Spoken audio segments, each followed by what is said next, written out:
Good morning. I'm a little early. I'm like 3 minutes early. The time change has got me all I woke up so tired this morning. Did y'all? Oh my gosh. I was like, I go into the kitchen to get a cup of coffee and the clock read 4:45. I was like, because we didn't set the clocks forward. I was like, it's 4:45 in the morning. I'm so tired. And the bad thing is, like, I say this is bad. You know, lately we've been putting animals to bed at 5 o'clock, and then Shane and I can come sit down for a couple of hours and watch TV together or, you know, chill out before going to bed. And now, this time of year, it's like work, work, work, work, work, work, work, work till 9 o'clock at night. And it's so hard.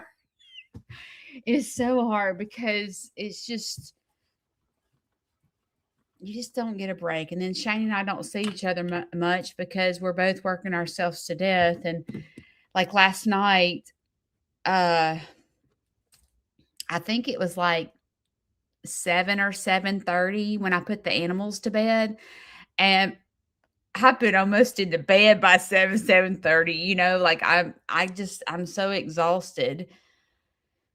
I go to bed. I don't know. I usually go to bed between 8 and 9 because I get up so early. But this time of year is difficult. Yeah, the time change is rough. Mary, okay, I guess I did not do a good job explaining my thumbnail because when I went back and watched the video, I'm like, I didn't even explain the thumbnail. Look, last week I was so busy with field trips and I had all those performances. I like had to do all 3 videos before Monday of last week because I knew I wasn't going to have time to edit this whole week because I was slam packed with field trips and going to schools. And so I didn't explain myself well. This is the deal with the thumbnail. Okay. When I tell you that this brush pile that he set on fire, I did a video, I think it was on Tuesday, of him setting a brush. That was just a small one, okay? This brush pile was massive. I'm talking massive. It's not like a little. And that's what made me start crying in the video is because I was sitting there watching this fire that I promise you a fireman would have been scared to start. Okay. And Shane is like so confident to start this fire and he's going, the fire's not out of control, but it is so high up. Like I was sitting there going, is the whole neighborhood fixing to catch on fire? Like I'm over there not used to this because I did not grow up this way. I've never dated anybody like Shane. So I'm sitting there going, it is halfway up the pine trees. Okay. And you know how tall pine trees are. Well, I was crying because of a lot of things, but I was crying because I was watching Shane just, whistling. He wasn't scared. He was just going around and making sure that the fire didn't get out of control. He ain't scared at all, blazing, Well, I had gone up to the animals to put them to bed. Well, Shane was down at the creek and he was stirring up the fire to get it going again. He was piling everything, like he was shaking all the dust out and piling it together. Well, I'm at up on the mount not the mountain, but up at the top of the hill putting animals to bed. That picture that I posted, that thumbnail, is not edited. Okay? I just took the flash off so you guys could see what I was seeing at the top of the hill while I was putting animals to bed. I thought, how in the world is he not scared crapless? I mean, he had the whole entire creek lit up like a sunset. I was like, how does he do this? And so, as I was sitting there in the side by side before I went up to the creek, I got emotional because I was sitting there. I'm going to get emotional talking about it. I was sitting there in the side by side thinking, Shane came down here and knocked down all these trees, piled up the trees that he was going to, use on the sawmill, piled up the brush that he was going to burn. He had to let it die down for a couple of months. He sets it on fire. He puts up the fence himself. And I sit there and look at him, and it just makes me emotional because I'm like, I just don't realize, because all the time, like in comments and stuff, y'all are like, "You're so lucky, Judy. You're so lucky." And I'm thinking, y'all have no clue what it's like to live with him. You know what I mean? I'm like, this dude has got a smart mouth. He's ugly sometimes. And I'm like, I make him look like a daggum superhero on social media. And I'm, like, but I sit there and watch him and I'm like, he is Superman. He is. Like, he can just come in. We don't pay anybody to do anything ever. Like anything. Plumbing, Shane does it all. And I was sitting there looking at him and I thought, I should soak in the comments that y'all say. Yeah, because y'all comment, "Oh, Judy, you don't understand how lucky you are. Judy, you're so blessed to have Shane." And I'm like, is Shane blessed to have me? I'm saying, like, oh my God. And I'm like, I need to soak all this in. And I was getting emotional just watching how blessed that Shane and I are. Because people, especially men, when men come to Sneed's farmhouse, like with their wives to tour, they see all of our stuff in our yard, like our big tractors and skid steer and the excavator and the big shop and the welding machines. And they're like, the first question they ask every single man that walks on my property that doesn't know us, they go, "What does your husband do for a living?"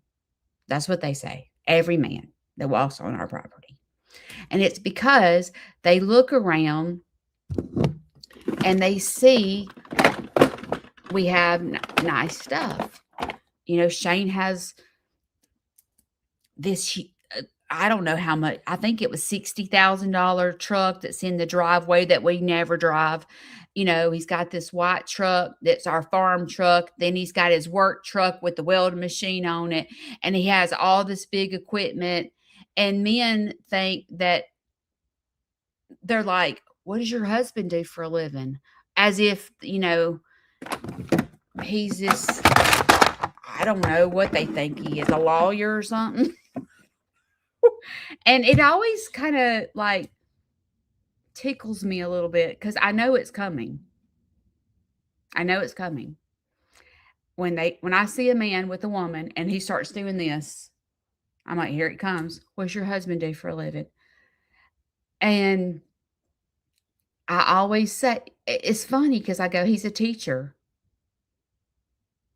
And teachers don't make that much money, right? And they're like, "He's a teacher?" You know? But I wanna go, "Dude, sit down for just a minute. Sit down." And when I was in the side by side doing the video, I was visualizing the men that come to our property to say, "What does your husband do?" I'm like, "You wanna know what my husband does? He gets up at 5 o'clock every morning, works 2 jobs." As a matter of fact, last weekend, he got home from the second job at 1:40 in the morning because he ran into problems with his second job. Got home at 1:40, then turned around and got up at 5 a.m. to go to his first job. That's what my husband does for a living. He's not a lawyer, he's not a doctor. He literally works his butt off. And everything that you see on this property is because Shane and I kill ourselves. That's what I want to say. And I want to go, you could have every single thing that we have on our property if you work like Shane. Nothing has been handed to us. And sometimes I find myself, I'm not even getting ready. Sometimes I find myself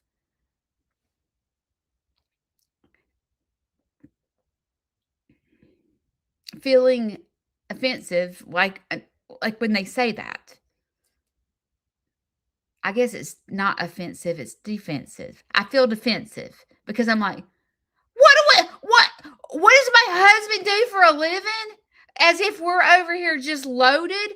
We do you know what I do?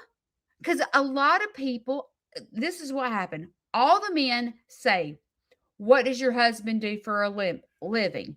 And all the women come to my house and they see the education center and they see my farm and the chicken village and they're like, "Oh, you're so lucky." I'm like, "Lucky? I work my butt off to have what I have." I am not lucky. That is not luck. I work hard. That's what I feel like saying. Um, because I'm like, you could have what I have too. Get up at 5 o'clock in the morning, bust your butt, go live, do social media, go into schools, go into libraries, do field trips, do tours, and you can have exactly what I have too. And market yourself. Get with the Chamber of Commerce, pay $250 a year to get with the Chamber of Commerce, get yourself in the community, and you could have everything that I have too, because nothing has been handed to me. I am not lucky. I work hard and I am blessed. There's a big difference in being lucky and being blessed. God gives me the strength to get up and bust my butt every single day. Sneed's Farmhouse started with nothing 6 years ago. It started with a chicken. And I've gotten to where I am today because God gives me the strength to get up and bust my butt every single day. Mhm. I'm not lucky. Shane, and has Shane,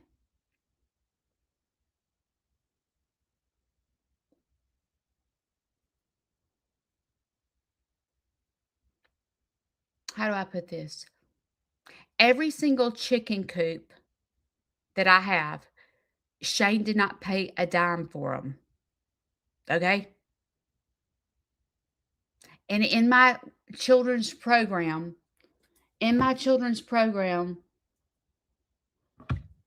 I talk about how I got to where I am, and I tell the children, they learn that I got chicken money is what I called it because I started selling chickens. And I would take my chicken money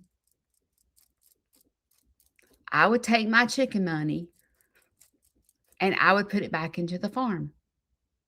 And I do that to this day. When I make money, I put it back into the farm to make my farm nicer. I wanted a chicken village. So I took my chicken money, saved it up, and bought cute coops because that's what I wanted. I took my chicken money and started buying more animals. Now, Shane Shane did I'm trying to think what animals he actually bought. He bought Dexter and Dee Dee. It wasn't with my chicken money. And he bought the Rio and Georgia Lee. Every other animal out there, I either rescued or I bought myself with my chicken money. Like it nothing was given to me.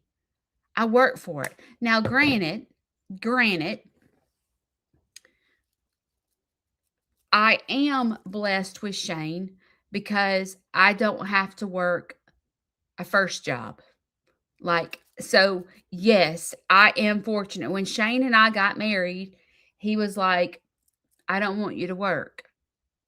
But at the time, when Shane and I got married, I moved to another place that I just left Alabaster and went to Stapleton where Shane lived.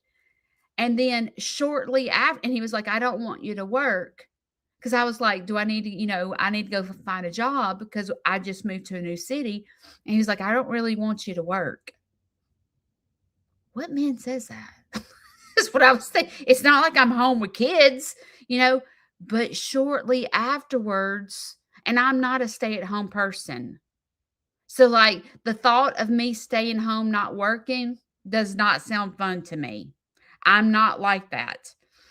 And shortly afterwards is when I inherited Larry. And so I couldn't work because I had Larry, and Larry was sick when he first came to live with us.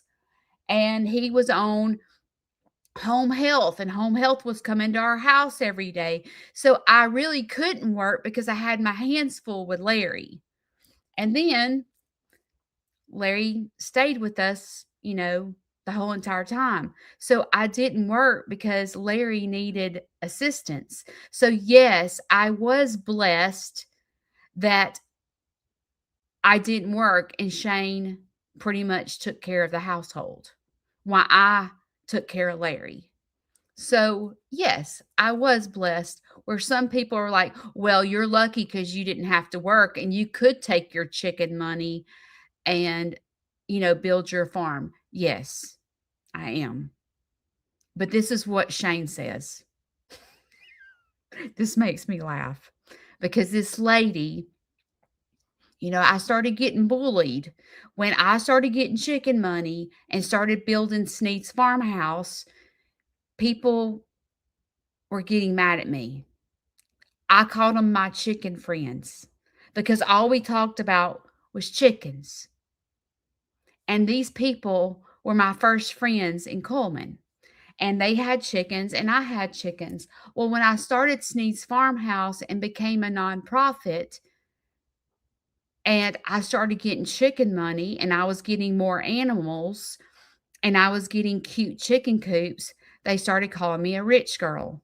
Oh, well, you're rich because your husband makes a lot of money and pays for everything. And I was like, seriously? That joker don't give me a dime.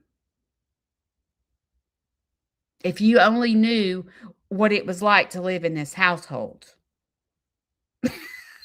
I'm like, but you think I'm a rich girl? Really? So the whole children's program that I'm doing this summer talks about all of this. Like, it's a true story about how my farm got started and how I've gotten bullied.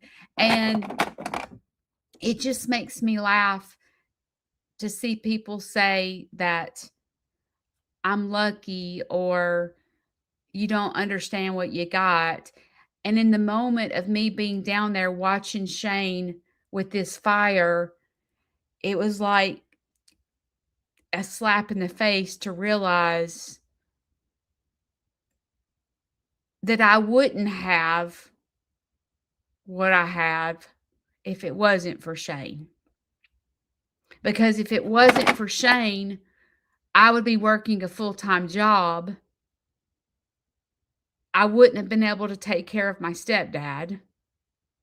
I wouldn't been able to use my chicken money to build my farm because I'd have been having to pay the power bill. And so I am blessed. I'm not lucky. I'm blessed. But y'all that have been following us for a long time know that Shane works 2 jobs and I work my butt off for Sneed's Farmhouse to give back to my community. It's not like I'm getting this huge paycheck. I'm not the creator that has become a millionaire. Okay? When you guys watch my videos,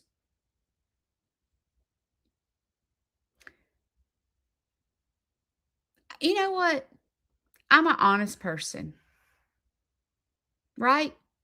I want to be an honest person.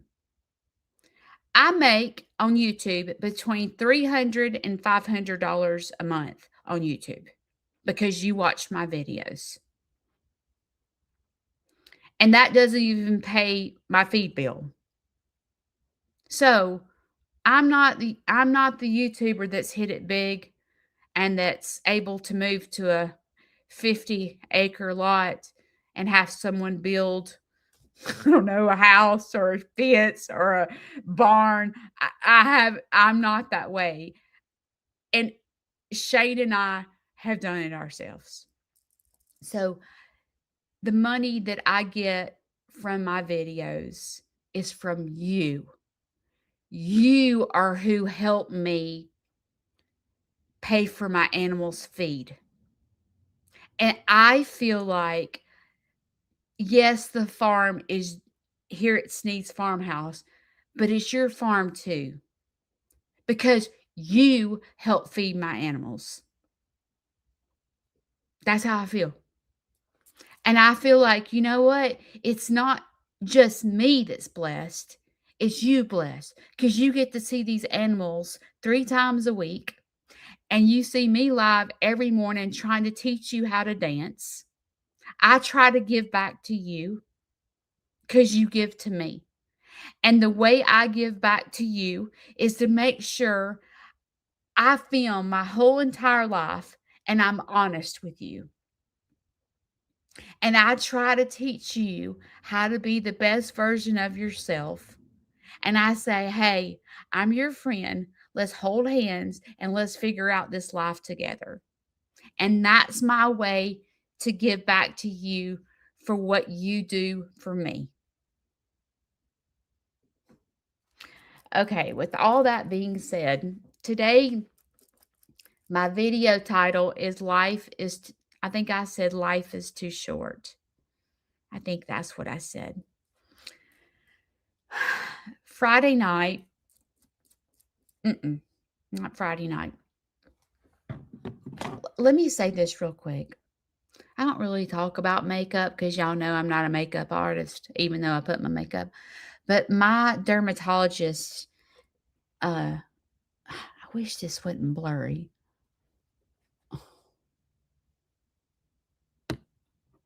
My dermatologist told me to try this. This has sunscreen in it, and it's not a base. It's moisturizer. It's a tinted moisturizer. And my dermatologist told me that he wanted me to try that. Speaking of dermatologist, let me say this real quick. I was supposed to go for my 6-month checkup. If you're just following me, 6 months ago, I was diagnosed with melanoma, and I had 6 spots of melanoma. Luckily, it was stage 1, and I had 6 surgeries to have it removed, and then it was like I didn't have to have treatment. So I was very fortunate not to have what Lester's going through. But they told me that I had to, because I've been diagnosed with cancer, I have to go to the doctor every 3 months to be checked. Well, my first 3 months, I had melanoma again. And I was like, "Oh my gosh." It's crazy that melanoma can pop up that fast, but in 3 months, I had it again. Well, I was supposed to go to the dermatologist last Monday, but I had a field trip. So I am going to the dermatologist today at 1 o'clock for my next 3 months, which is 6 months of being diagnosed with melanoma. So pray that I do not have melanoma. I'm like, please do not find melanoma on me. And every time, like when I look over my body, I will tell you this. Like I saw Lester's and that had melanoma all over it. Like I could tell that was melanoma. But mine looked like freckles. I would never know it was melanoma. I thought the whole entire time, because I am a redhead, fair skin, and I thought they were freckles. I would have never known that was melanoma. Like it wasn't a big, huge, dark spot. I would have never known it. I would have thought it was a freckle. So, like, I have learned when I look at my body, I, I don't know if it's a freckle or melanoma. And there's a couple of spots that have just appeared. And I took a picture of it and I asked Chat GPT. I asked Chat GPT if it was melanoma, and he was like, I can't diagnose you, but it looks like age spots. I was like, now I'm getting old. He's calling me old. But there's like 3 spots that have just showed up out of the blue. And I'm like, what is this? But they're not really dark. They're just, I don't know. And I'm praying it's not melanoma that has just showed up on. They're on my legs. And I never expose my legs to the sun. Ever. I don't wear shorts anymore. So that's happening today. Okay. Now let's go back to my story. So Friday, Shane is off work on Fridays. And Friday, him and I were running around doing errands. And we got a phone call from Shane's stepmother that she found Shane's dad in the floor throwing up blood. And he was dizzy and had a headache. And so, long story short, Shane's dad had to go by ambulance to the hospital. So Shane left Friday to be with his dad. The reason he was throwing up blood is because he has an ulcer, a bleeding ulcer at the end of his esophagus. And it's from his esophagus being narrowed, and food is getting stuck in there. And he doesn't even know it. So that's why he was throwing up blood. But he also is in AFib, which is something new. And so they couldn't get him out of AFib. He was in ICU. Shane was at the hospital all weekend. Shane's stepmother, she's like 12 years older than Shane's dad. So Shane's dad's 79.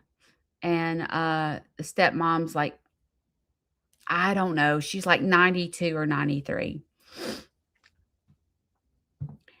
And this is the first time Shane has both his parents. I don't. This is the first time Shane has dealt with a sick parent.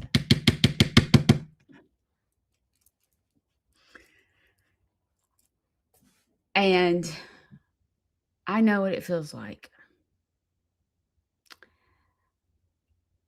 And I was sitting there, and Shane's dad is pretty healthy. Like, you would never know. Let's just put it like this. The GI doctor that did his endoscopy to find the ulcer, he walked out, and Shane and I were sitting there. He goes, "Are y'all the Sneeds?" And we were like, "Yeah." He goes, "Okay, well, I wasn't expecting this." And I was like, "What?" And they were like, he was like, "How old are y'all?" Me and Shane were like, "What?" And we were like, oh, I said, "Well, I'm about to be 55." He goes, "Well, how old is he?" And we were like, 80. And he was like, "That man that I just did an endoscopy on is 80 years old." And we were like, "Yes." And he was like, "I would have thought he was 65. And I thought y'all would be in your 40s. When I walked out here, I was looking for 40-year-old people. When I walked out here, I wouldn't." I said, "Shane, we look old and your dad looks young." Young.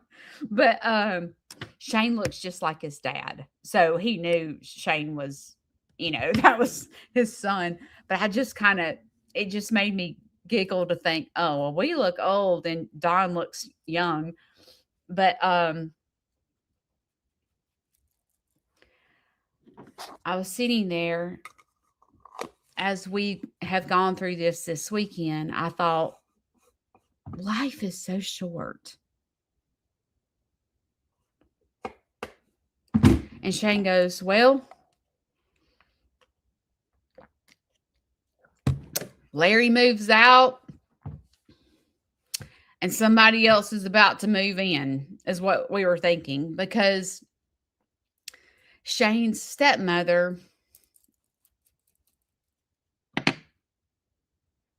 I don't know if she can she's in her 90s, I don't know if she can take care of Shane's dad. And Shane and I have talked about, like, if you've lost your parents like me, you know what that feels like. It's hard. When you have a mom or a dad, mom and dad are always there for you. I don't care what age you are. If you need somewhere to live, you can move in with mama or daddy, or I don't know, if you need $20, you can call mama and say, "Hey, can you loan me $20?" And mama's going to do it. You know what I mean? And when mama and dad are not there anymore, it's almost like in your head, you're like, "Well, I have nobody to go to." Like, if something, like if Shane left me today, where am I going? I don't have a mom and dad's house to go to. Like, it kind of, like, reality starts setting in when you don't have parents. And you're like, what would I do if I had an emergency? Like, if me and Shane got in a fight and I needed to leave the house, where am I going? I don't have a mom and dad to go to. I'd have to go get a hotel, you know?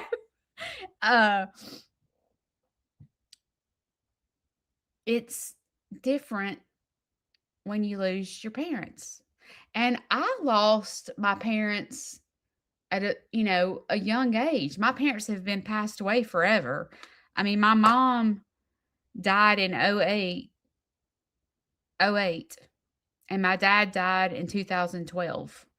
So I lost my parents when I was young. And my mom got sick. I was in my 20s. And I was in high school when it all started. So, like, when I was in high school and you're getting the talk that your mom's not going to make it,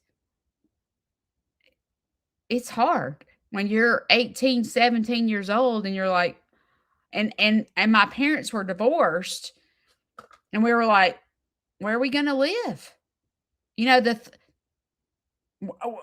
What are we going to do? We were going to have to move in with my grandparents.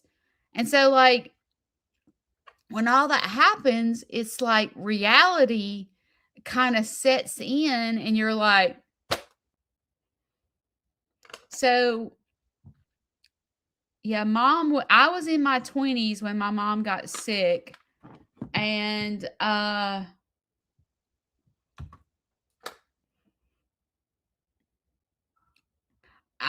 my kids were in 6th grade when my dad died, or 5th grade. So I was in my 40s, or yeah, I was in my 40s when my dad died. And it was very hard.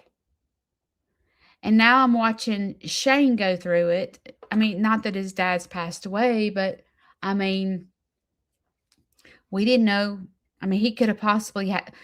That's a whole nother story. He went to a little small hospital in his community, and they couldn't do. He had signs of a stroke, and because it was the weekend, they had nobody to do an MRI.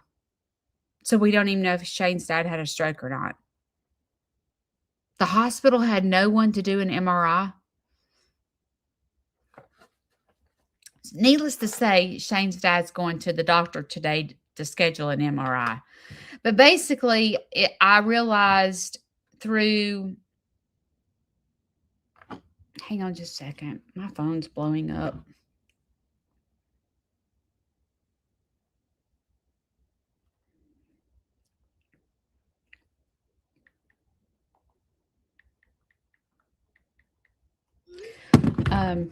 My granddaughter went to daycare for the first time today. My daughter-in-law is going back to work next week, so she's trying to slowly transition my granddaughter to daycare, and she just dropped her off, and this is her first time without my granddaughter. And if you can remember back when you had to drop your kid or go without your daughter or your son for the first time, it's hard. So she's messaging me. I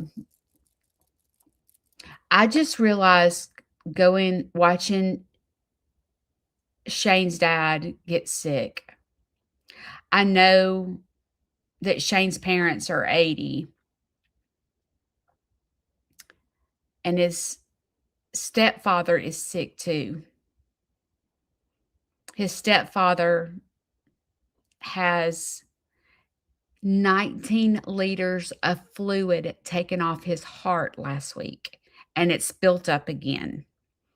So he's having testing this week, and more than likely he has congestive heart failure. So Shane is facing what I have faced. And I realized, I looked at Shane, I was like, I'm going to be 55 this year.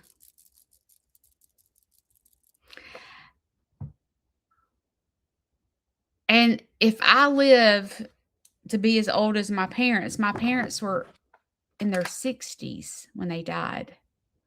And I was thinking, if I live to be as old as my parents, I think my mom was 60 and my dad was 61 or 62. I'm like, I ain't got that much longer to live. I mean, like 5 years. And I thought, life is so short. And then I started thinking in my head, life is too short to be janked up in your head. That's what I was thinking in my head. Like we sit here and worry about the stupidest things, and life is so short. And we're sitting here trying to figure out how to dance, and it's so difficult sometimes to learn how to dance, and life is so short. Why do we do that? Is what I was thinking in my head all weekend long as we sat here and faced Shane's dad and stepdad, being like sick. And then I sat there and I was like, why do I worry? Why do I wake up on the struggle bus every single day? when life is so short. And it was almost as if, like,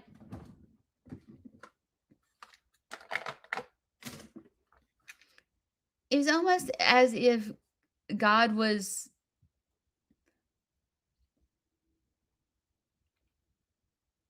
saying,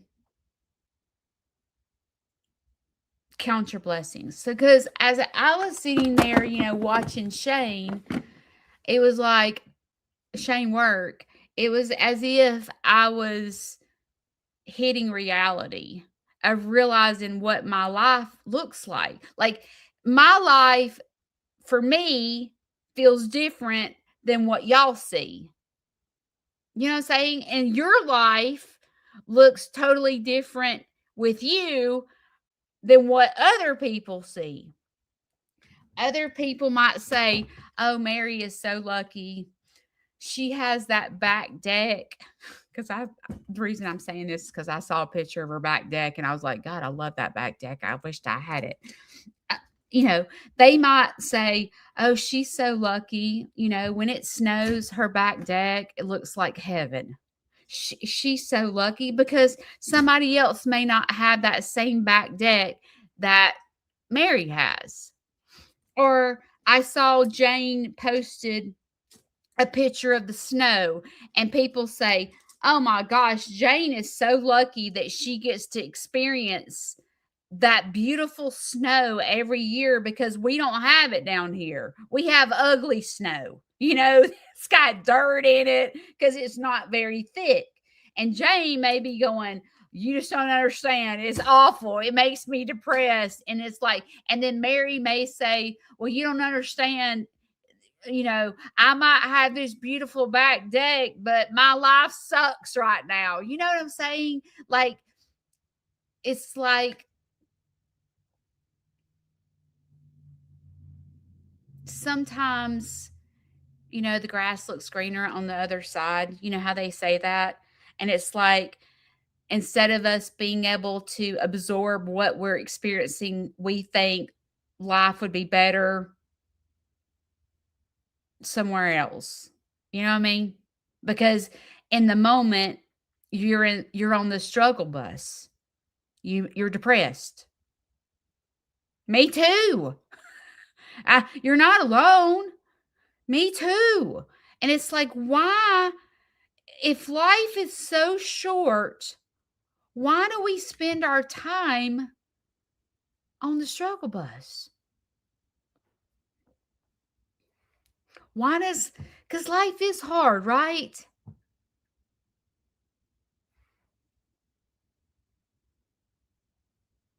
And I sit here and I think, why do we do this? I can say, since I started counseling, which was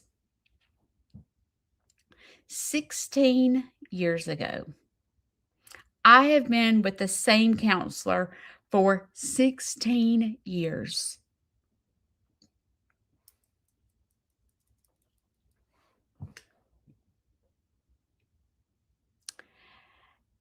And I can remember, and I've talked about this before, but when I first started counseling,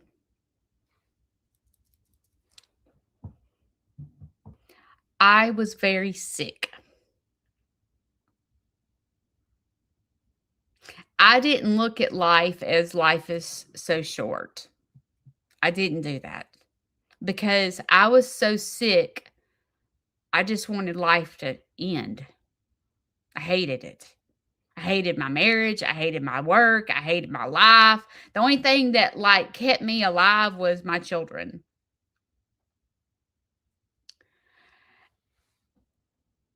And I can remember when I first started, I told you guys this, but I had a box. I'm going to show you what I'm talking about.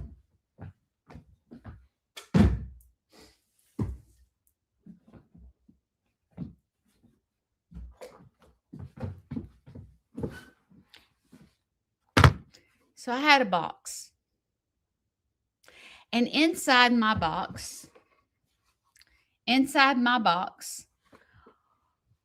was things that made me want to live. And it might have been like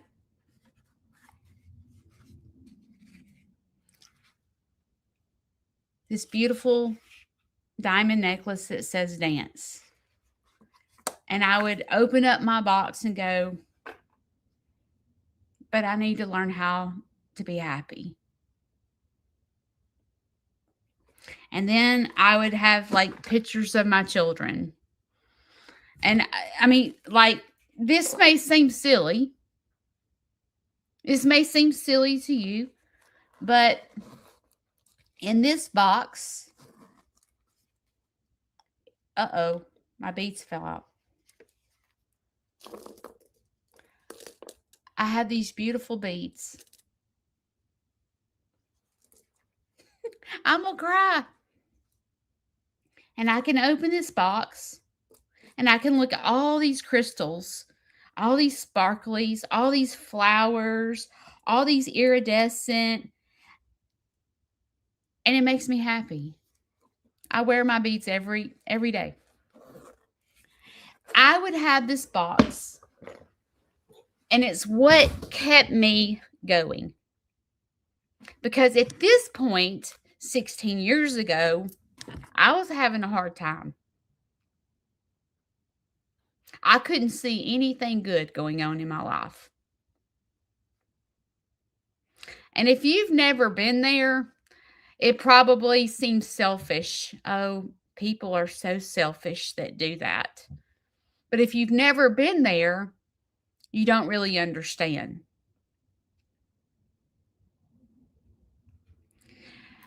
And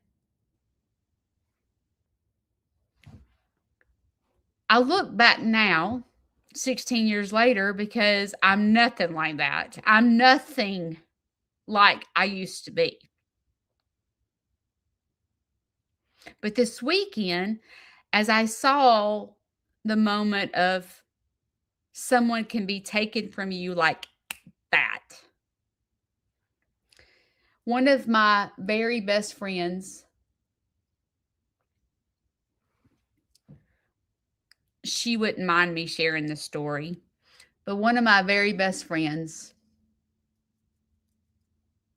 last year, her and her husband sat and had breakfast together. Normal morning, sat and had breakfast together.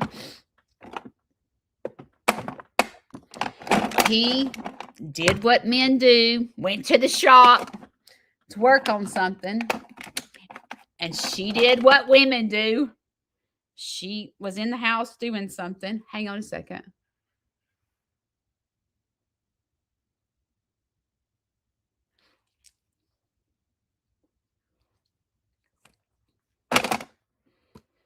And they were doing their normal day, ate breakfast together, drank coffee together. He went to the shop. She went and did her thing. And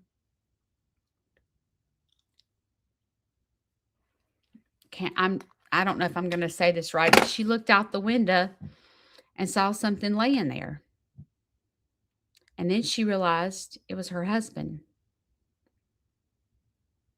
And it was raining that day.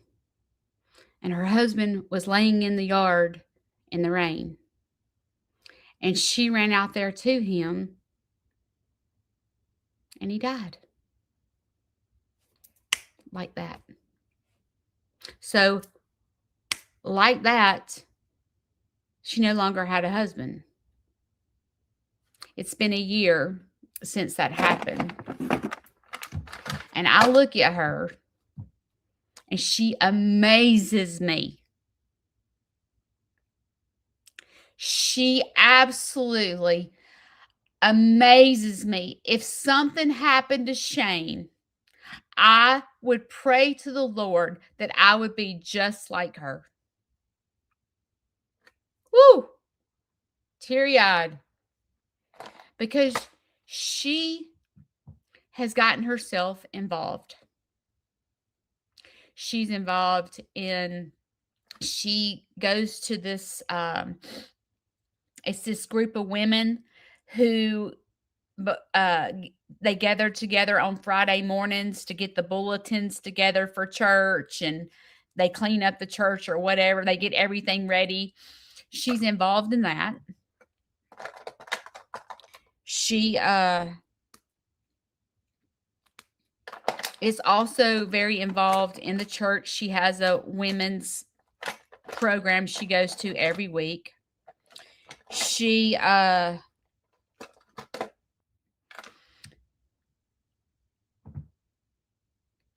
also goes to the senior center, and they have luncheons. And I don't even know how old she is. I want to say she's well, she said she's close to Larry's age, so she's in her 70s. So overnight, she didn't have a sick husband. Overnight, he just dropped dead. And her life totally changed like that.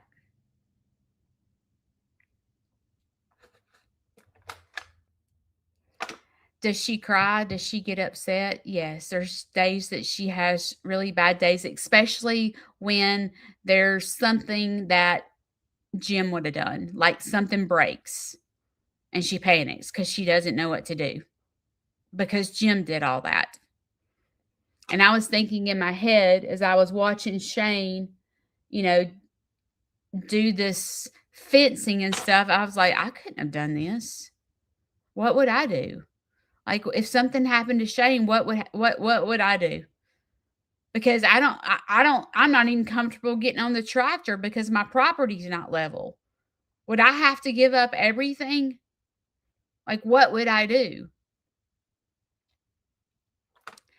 And Shane's stepmother,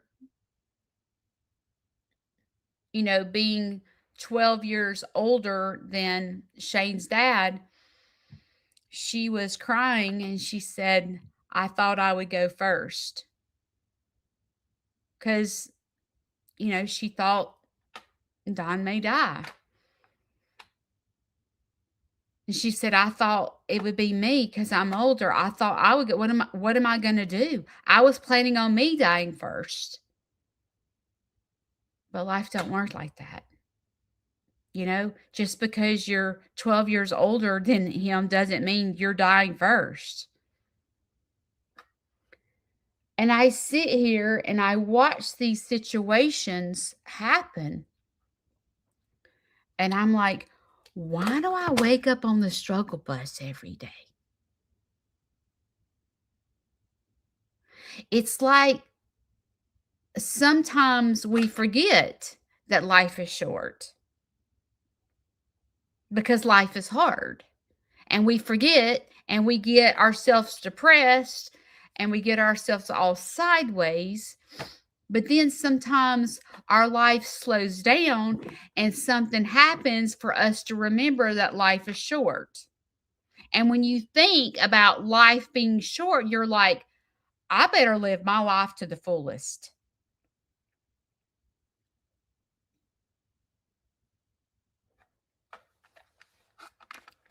And I think about the fact that I have my health right now. Like I have legs to walk, I have arms to pick up feed, I have a mind to, do social media. I have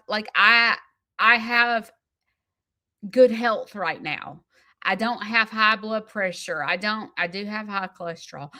But I don't have diabetes like my mother. Like I take pretty decent care of myself. I could eat better. But I thought, as things happen to you, you realize that life is so short and you realize that someone can leave this earth like that. And then you're like, why am I fighting over this? Why am I fighting over? I'm just going to why are we fighting over money when you could drop dead? You could walk to the shop and drop dead.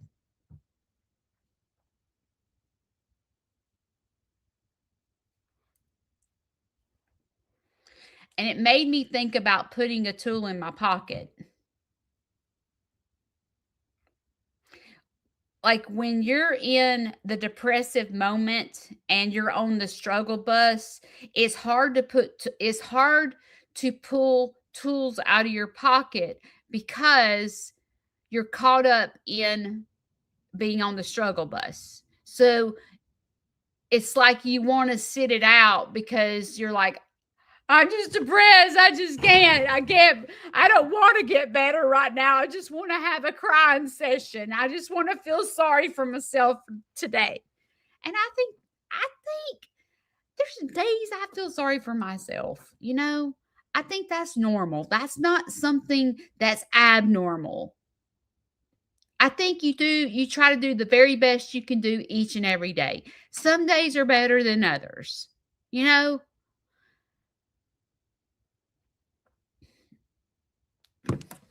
I'm getting the preaching stick out. This is a preaching stick. It's not a curling iron. I want to tell you something that I have learned over the past 16 years. You have to practice pulling tools out of your pocket when you're well. Does that make sense? When you're having a good day, you have to go, what tool do I need to pull out of my pocket today? Today, I need to pull the word pause. I'm having a good day. I need to pause. I need to stop what I'm doing, put my cell phone down, and walk in nature. I need to go walk at the park or go feed the ducks and just think about being in the moment. What is happening right this minute? Okay, I'm looking at a lake, the sun is shining, and I'm feeding the ducks. And I'm not thinking about the expensive power bill or the fact my husband's sick or that I'm broke as crap or my car is broke down or I'm about to lose my job. I'm thinking about feeding the ducks. So right now, I'm having a good day and I'm going to pull out the word pause out of my pocket, and today I'm going to pause because I'm not even having a bad day. I don't even need to pause because I'm having a good day. But if you do not practice pulling tools out of your pocket when you are well, you will not pull tools out of your pocket when you are not well. Trust me, I have the badge for it.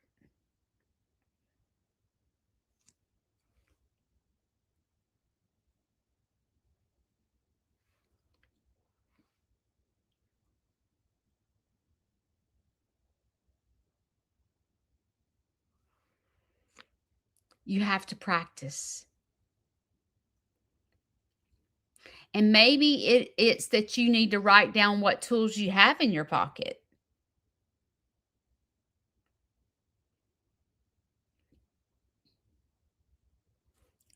Because you may forget what tools you have in your pocket to pull out your coping, to know how to cope.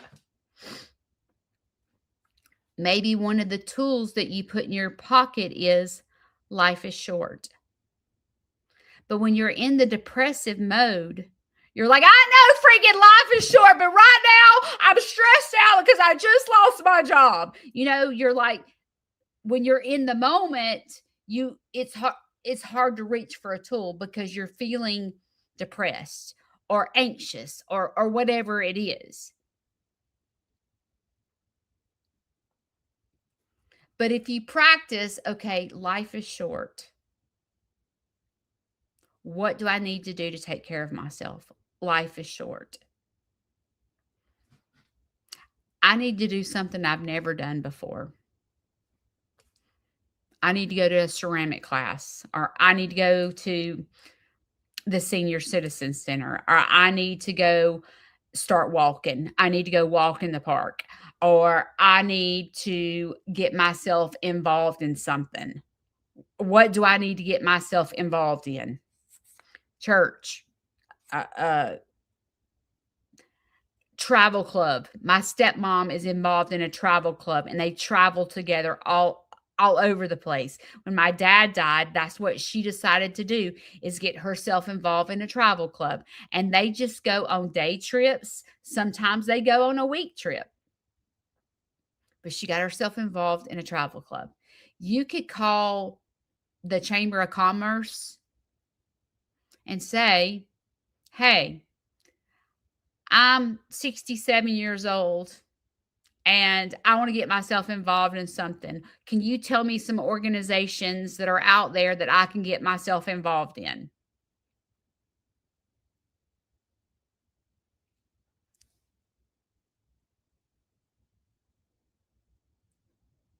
Because you'll be surprised at what there's something that sparks your interest. Maybe it's just volunteering at the Humane Society, walking a dog. They need volunteers a lot. Feeding the ducks at the park. Because I'm here to tell you the ducks are starving at the park. Go to your local feed store and get some duck feed and take them some feed. And you're changing their life. You're keeping them alive because they're dumped off at the lake trying to learn how to survive. And they're domesticated ducks. That one thing is making a difference. Getting involved in an exercise class. But you're like, "I can't go to no exercise class. I'm out of shape." Get in the back of the class and do what you can do. And eventually you'll be in the front of the class leading it. That's what happened to me. Back years ago, after I graduated high school, I gained a lot of weight. I weighed 180 pounds. And I was at the back of the classroom doing step aerobics years ago. And I stuck with it. And I stayed in the back of the class and I didn't talk to a soul. And everybody there was older than me. I was the youngest one in the class. It was like a senior class because that's what I could handle at the time. I could not handle. I weighed 180 pounds and couldn't freaking breathe. And I was at the back of the class. And the more confidence I got, I was getting closer and closer to the front. And then one day, the instructor, because I had been going forever and I had lost weight, and the instructor said, "Hey, Judy, I'm going to Florida and I need you to teach this class. You come every day, you know every routine." I was like, "I can't teach this class." She was like, "They all know you." And so she said, "Y'all, do y'all care if Judy teaches the class while I'm gone to Florida?" And they were like, "No, let her teach it." And I'm like, "I don't know how to teach aerobics." But everybody was like, "Judy, please do it, because if you don't do it, we're going to have to cancel class. You know what to do. Just do what she does." And I got up in front of the class and I taught the class for a week. And then I ended up teaching aerobics for 28 years because I got out of my comfort zone and tried something new. And I started at the back of the classroom at 180 pounds. Now, I'm not telling you to go start a aerobic class, but that's where it started. I tried something new. I was overweight. I couldn't freaking breathe. I couldn't wear any of my clothes. And I started at the back of the classroom in a senior citizen center class at 17 years old, 18 years old. You can do that too. But you say, "Judy, I'm not coordinated." Just get up there and move. And if you're 20 years old and 180 pounds and you need to lose weight, go to a senior citizen class. That's what I did. there's something you can get involved in to learn how to dance.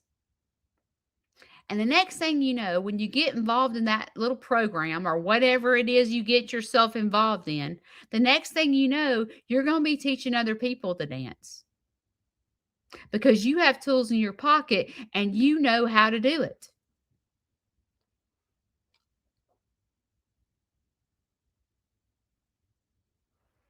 It doesn't mean you have to be a content creator and go live every morning at 7 a.m. If you're not comfortable doing that, don't do it. If you're not comfortable going to an aerobic class, okay, go to the get it, go to the park. And then the next thing you know, when you go to the park every morning at 7 a.m., you start seeing the same people. And then the next thing you know, they'll go, "Hey, you want to walk with us this morning?" And then the next thing you know, you have two friends to walk with every morning at 7 a.m. Because you'll get to know people.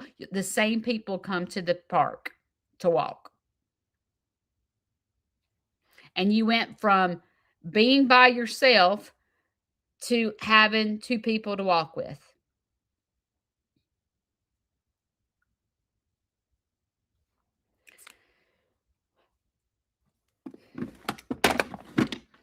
Life is short. Life is too short for us to sit it out.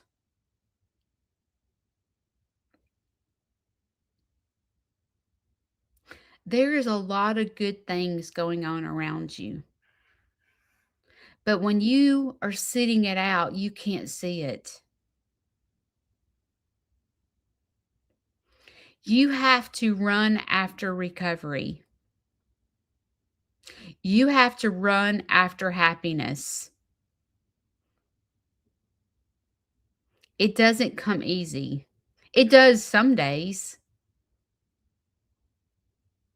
But when you have depression or you have some type of anxiety or you have something like that creeps up all the time, some type of disorder, some type of uh, addiction, maybe it's addiction to food, maybe it's whatever you have, there's something that robs you of your joy. And that is your curse. Whatever robs you of your joy, it's because my family's terrible. We don't talk. Whatever it is that's keeping you from dancing, whatever is causing you to sit it out, that's what you need to fix. It's my best friend. She says the god awful things to me. Whatever it is that's causing you to sit it out, that's robbing you of your joy, that's making you sit at home and overeat, or sit at home and get depressed, or sit at home and cry, whatever it is that's causing you anxiety, that right there is what you have to run after recovery with, because that is robbing you of your joy. And you have a choice. You can sit it out and keep living your life the way you live it. And life is short. And you can die not living your life to the fullest. Or you have the choice to dance. And not everybody knows how to dance. There's days I don't know how to dance, even though I've had 16 years of therapy. There's days I can't figure out how to dance. And I have to call my counselor. You got an appointment today? Because I'm struggling. It's okay to say I'm struggling. What are you going to do? Are you going to sit it out? Are you going to dance? Life's too short. I hope you dance. And I hope you run after recovery. And I hope that you always feel safe here to know that there's no judgment. There's people here that love you and care about you. And if you're behind the screen and never comment, it's okay. But when you're ready to comment, I'm here to hold your hand. I know, I see the numbers. There's like 500 or 600 people that watch this live on the replay. I love you. I'm not judging you. I've talked to people in rehab before going, "Hey, I love you. I've been there. I've been there. I've been there. I know what it's like." I hope that I always can help you dance. So what are you gonna do today? Are you gonna sit it out? Or are you gonna dance? I hope you dance. I will see y'all Wednesday. Bye.